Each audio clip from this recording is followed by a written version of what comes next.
Bienvenidos a este video podcast de WeWow. Es el primero de varios que vamos a estar compartiendo con ustedes y resulta que es la segunda parte de una primera entrevista que tuvo este gran invitado que tenemos y hoy le vamos a dar el enfoque a la parte humana de nuestro invitado. Mi nombre es Sergio Nava, soy cofundador de WeWow y junto con mi socio Jorge Rosas estamos llevando a cabo este contenido para ti. Y tenemos aquí a mi querido Guillermo, que con mucho cariño le decimos Memo, Guillermo Jackson, y les invitamos primero a ver la primera parte de la entrevista que estuvo muy enfocado, mi querido Memo, a la parte profesional. Y hoy, como te dije, entro la conversación en modo fan, porque tuviste varias decisiones, muchos dilemas éticos, ¿no? De apostarle todo, decir, híjole, no tengo para ni pagar la nómina y de repente te cayó. Y de repente decir, ¿lo hago por el camino correcto o tomo el incentivo de irme por el lado y las consecuencias que eso me pueda traer, ¿no? Y eso te ha llevado a diferentes escenarios, ¿no? que fueron muy interesantes lo que compartiste. Mi pregunta inicial, antes de profundizar a otros temas, es un poco de tu historia, de dónde salen estos valores o esta claridad y esta convicción para tomar decisiones de la manera más íntegra y que se asocia a ser rentable, ¿no? En lo que uno hace. No, pues yo creo que ha sido un camino muy largo. Yo he sido emprendedor desde que tengo uso de memoria, ¿no? Nos pedían bibliografías monografías, en la escuela. Y iba, compraba 20 y las vendía el día siguiente a 10 pesos cada una porque sabía que se le iba a olvidar a gente. Vendí comida para perro, vendí pijamas, saldos de pijamas a abuelitas en Navidad, en Nochebuena, N cantidad de negocios hice. Y de ahí mi grupo de amigos de la prepa, secundaria, patinaban y yo era muy malo patinando. Me puse a grabarlos, ¿no? Y era como algo que se usaba en esa época y me puse a editar videos, ya sabes, de VHS a VHS y le ponía música y el rollo. Y me encantó, siempre me encantó el tema de la comunicación. Se empezaron a volver muy populares los videos y entre una y otra cosa empezamos a hacer videos para graduaciones, que como que no existía mucho ese concepto y se volvió un fenómeno, ¿no? Acabamos mandando globos al espacio, hicimos megaproducciones, muy divertido. Pero pues yo estudié ingeniería mecánica en todo este rato. Entonces, pues en lo que estudié ingeniería mecánica seguía haciendo videos para pagarme mi vida y mis salidas y escuela y demás. Y como que pues, hacía mi hobby, ¿no? O sea, mi hobby era hacer videos, era como lo que me gustaba hacer. Y pues mi chamba era ser ingeniero y pues de ser ingeniero me metí a banca de inversión y entonces ya en mi cabeza me iba a ir a Wall Street a volverme un financiero o un banquero. Y yo creo que fue de las primeras cosas que dije, no, es que esto no es lo mío, ¿no? Y justo ayer estaba platicando esta historia, qué chistoso, pero pues en mi primer trabajo era como sentarme a hacer Exceles y modelos económicos y era como, no, pues me gusta estar con gente, me gusta estar innovando, me gusta estar cambiando cosas. Y te cuento esto porque ahí fue la primera gran realización que tuve. Este tema de individualidad contra lo que te han enseñado. Entonces, a mí toda mi vida me habían enseñado que para ser rico tenía que ser banquero y tenía que irme a Wall Street y si me iba a estudiar mi maestría en Estados Unidos y acababa en un investment banking iba a tener 40 años y iba a tener nada. Y un poco era el caminito, ¿no? Y el caminito a seguir y todos los que éramos ambiciosos en ese momento, pues todos queríamos tener $1 millón en la cabeza. Entonces, ya sabes, era este mindset de eso es lo que toca. Y de repente hubo un día que dije, no, la verdad es que no quiero hacer esto, ¿no? Era miserable en mi trabajo, había subido 12 kilos, no veía la luz del día, no estaba contento, no estaba creando, no iba conmigo, ¿no? Y entonces decidí renunciar y dedicarme a hacer videos.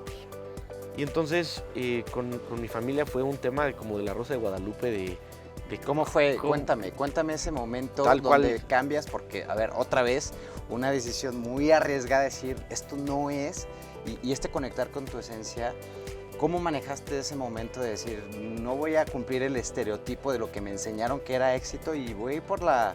Me encantaría la pasión? decirte que fue por mí, pero en realidad, o sea, fue un berrinche, ¿no?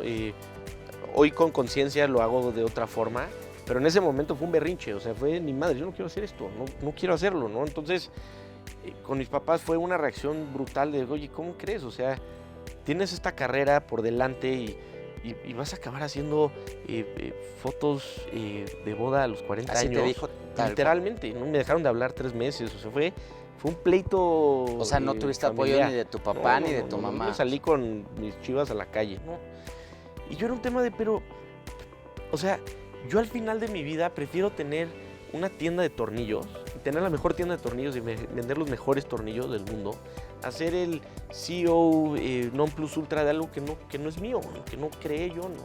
Y me decían, es que tienes que entrar a trabajar, a curtirte, a ir subiendo la escalera corporativa, lo que vas a hacer, ¿no? Yo decía, pero a ver, o sea, si alguien que no acabó la secundaria puede manejar una miscelánea, y una miscelánea tiene inventarios, y tiene clientes, y tiene créditos, y tiene que pagar renta, y tiene que estar manejando relaciones con proveedores, es un negocio tremendamente complejo. Eso no lo vas a aprender sacando copias en el back office de Procter & Gamble, ¿no? Ese era mi tema. ¿Qué edad tenías ahí? Tenía 21 años, 22 años. Ok. 22. Entonces, vaya, con lo que había ahorrado y un par de videos de graduación que me habían contratado, renuncio y hice un business plan a lo que Dios me dio a entender, ¿no? Dije, a ver, ¿cuánto pago de renta? ¿Cuánto pago? Fui a buscar locales. Literalmente la decisión entre un local y el otro era, la señora me decía que su local tenía un excusado que no le pellizcaba la nalga cuando te sentabas, que porque era sólido, Sí, ¿no? sí, Y sí. era su punto de venta de decirme, este es el local que tienes que escoger. Ya te imaginarás los locales que estaba viendo, ¿no? Pero para mí era eso, era como, pues cómo se empieza de cero, porque literalmente, o sea, digo, yo nunca me faltó nada, pero no vengo para nada de una familia acomodada y no, pues nunca tuve este como primer apoyo. Y la otra cosa es que mi papá era dentista, ¿no? Entonces,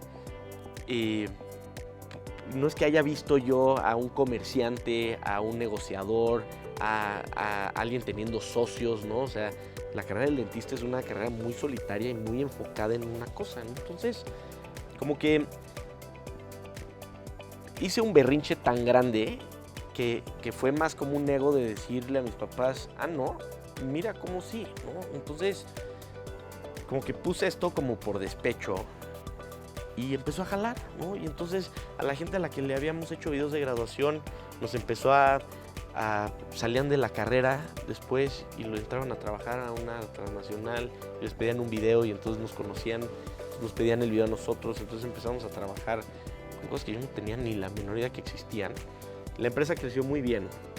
Pasaron los años, todo funcionaba muy bien. Y hubo un momento clave en mi vida que fue muy duro. Porque en el 2018 me volví papá, nació mi primer hijo. Y 3 meses después se murió mi papá. Y fue brutal, ¿no? Porque mi papá se murió de la nada, ¿no? Le dio un infarto, o sea, súbito. Fuimos a una expo en Las Vegas, le dejamos a mi hijo, a mis papás, y al día siguiente, cuando regresamos, fuimos a recogerlo. Hola, ¿cómo están? No sé qué. Nos dieron a nuestro hijo, nos fuimos a trabajar, y a las 3 horas se murió, ¿no? En el coche, de la nada. Y me pasó algo bien interesante ahí, porque yo siempre había sido de la idea de 2 cosas. Siempre había sido la idea de que yo nunca había tenido ningún problema en mi vida, y que yo no necesitaba ir al psicólogo, y yo no necesitaba ver hacia adentro. Y me di cuenta de otra cosa, que es que cuando pierdes a tu papá, ya no tienes a quién hacerle el berrinche, ¿no? Entonces de repente volteé, tenía yo 33 años, creo, 33 años. Había creado ya un monstruo de compañía, de despecho. Literalmente la había hecho por despecho, ¿no? Y de repente es como, pero ¿realmente esto es lo que querías hacer? ¿Realmente esto era lo tuyo? ¿O realmente nada más estabas demostrando que podías ser un fotógrafo exitoso y hacer orgulloso a tu papá, ¿no? Y empezar a romper estos temas, todos estos traumas de niños, y empezar a escarbar. Fue brutal, ¿no? O sea... ¿Qué hiciste? ¿Qué pasó? ¿Qué pasó en ese proceso que dices escarbar? O sea, yo ahí como que empecé a meterme mucho en mí, o sea, empecé a tratar de entender en dónde estaba yo boicoteándome, en dónde estaba yo haciéndome como pedazos. Siempre fui muy agnóstico, ¿no? O sea, como que decía, pues Dios está ahí, pero como que no tenía una fe en algo más grande. Y no tenía amor propio, no me quería yo para nada. Y nunca me había dado cuenta de eso. O sea, yo pensaba que todo el mundo era así, ya sabes, que era como... echado para adelante y... Pues sí, o sea, pero todo eso era un cascarón, ¿no? Y era un cascarón que estaba además planteado en la compañía, porque lo que me hizo popular, lo que me hizo hacer dinero, lo que me hizo que la gente me conociera, era la compañía. Pero era una compañía que había hecho por despecho, que no sabía hasta dónde llegaba yo y hasta dónde llegaba la compañía, ¿no?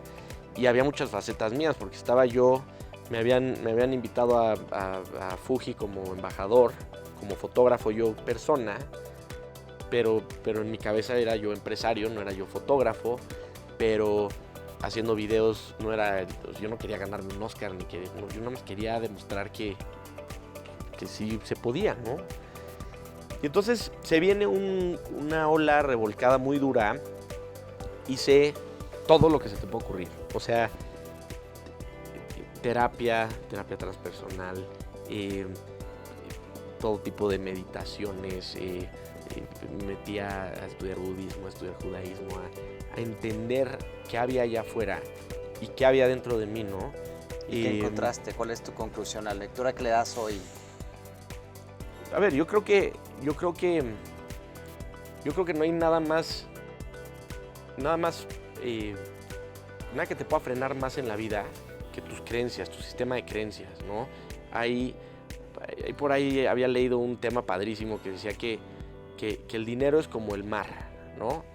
Y ahí está el mar. Y si tú vas con un vaso y sacas un vaso de agua, no le vas a quitar agua a nadie. El mar va a seguir estando ahí. Y si el de al lado llega con una cubeta y la saca, el mar va a seguir estando ahí.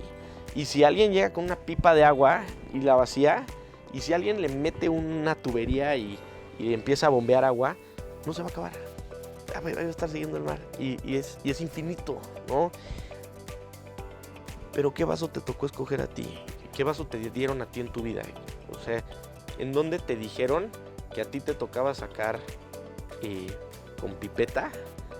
Y a alguien más le dijeron que tenía que sacar con cubeta, y a alguien más le dijeron que tenía que sacar con una pipa, ¿no? Y cuando entiendes que tienes esas creencias desde que naces, hasta dónde puedes llegar, hasta dónde puedes pensar, hasta dónde puedes mover, ¿no? Y yo creo que separarme de eso fue lo más... No fue, porque sigue siendo, es una chamba de todos los días, pero estar trabajando constantemente en romper estas creencias hace que puedas pensar cosas que se vuelven ilimitadas. Y cuando piensas ilimitado, atraes estas fuerzas ilimitadas de soy cero yogi, cero hippie, la verdad es que yo soy muy pragmático, pero he descubierto un mundo energético, un mundo de intención tan impresionante, en donde como la cantidad de intención y de foco que le pones a ciertas cosas hacen que esas cosas sucedan, ¿no? Y se te va apareciendo gente por arte de magia, que tú hubieras pensado que era coincidencia, que hubieras pensado que era ahí, pero las cosas que conté en el podcast anterior, ¿no? O sea, desde luego que no fueron coincidencia, o sea, pasaron, las provoqué por alguna razón, ¿no? Por alguna razón tuve que ponerme en la disyuntiva de tener que escoger entre estas cosas. Y aunque nunca puedes saber qué estás haciendo bien y qué estás haciendo mal, ¿no? Hay una historia que no sé si has oído, que dice buena noticia, mala noticia, quién sabe, ¿no? Uh-huh. Que es la analogía esta que viene el caballo y se cae, y buena noticia, quién sabe. Yo hoy veo la vida así, ¿no? Antes yo veía la vida como que yo podía controlar todo, se me salía algo de control y, o sea, perdía la cabeza, hacía algo que no me pareciera justo, perdía la cabeza, ¿no? Y para mí eso es un tema de, me pasa esto, ¿es bueno o es malo? ¿Quién sabe, no? Porque ¿cuál de las dos historias que conté fue mejor? ¿La de abajo o la de arriba? ¿Quién sabe? ¿Quién sabe si debía de haber hecho una o la otra?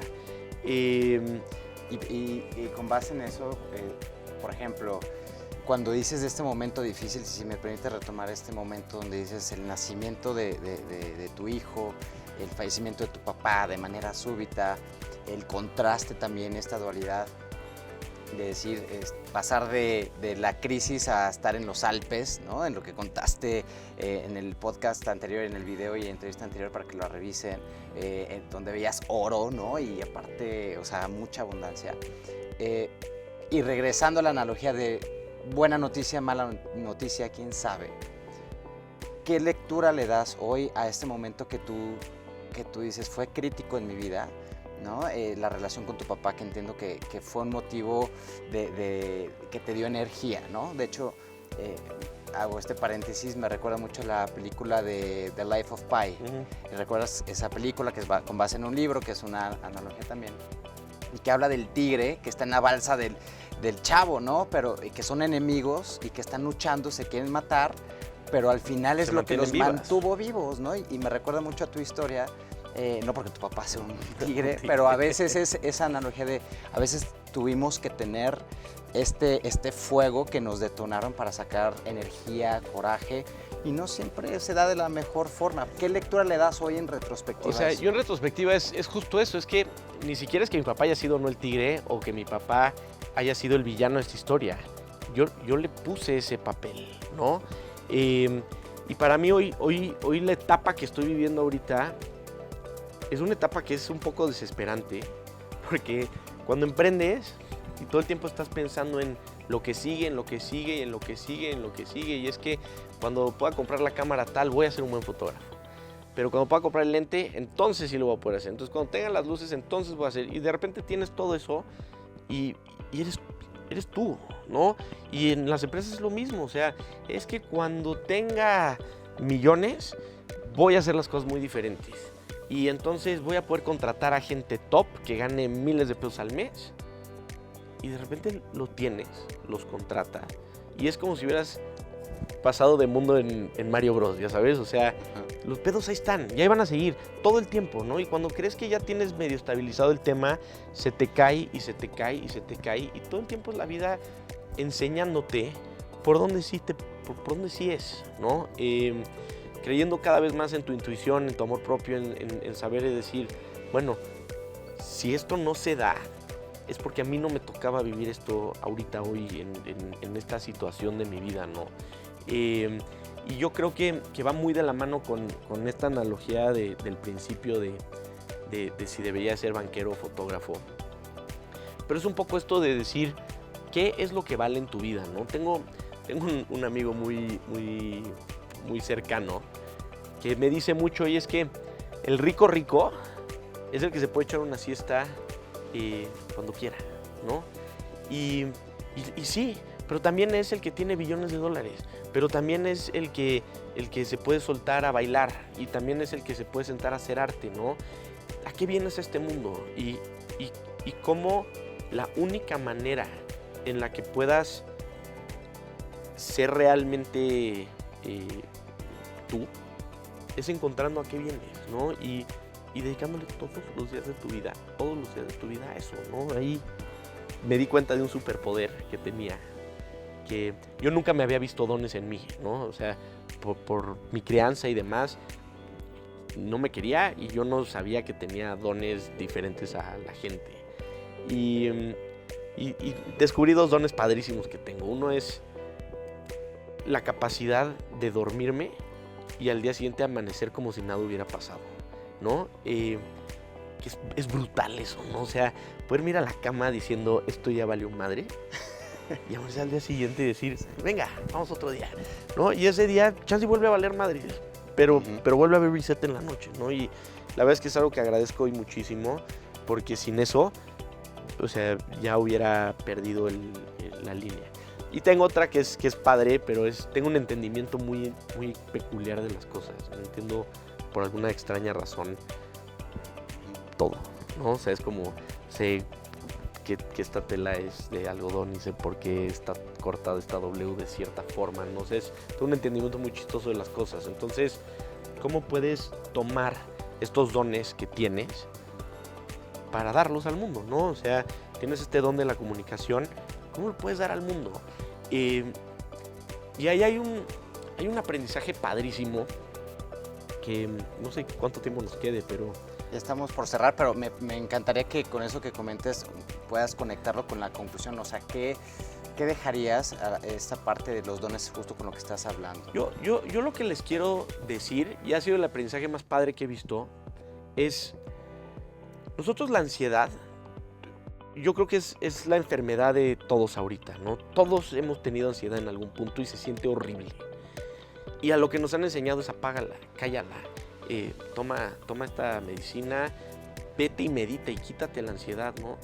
Y el otro día oía no sé si una teoría, una opinión que habla sobre la sabiduría de la ansiedad, ¿no?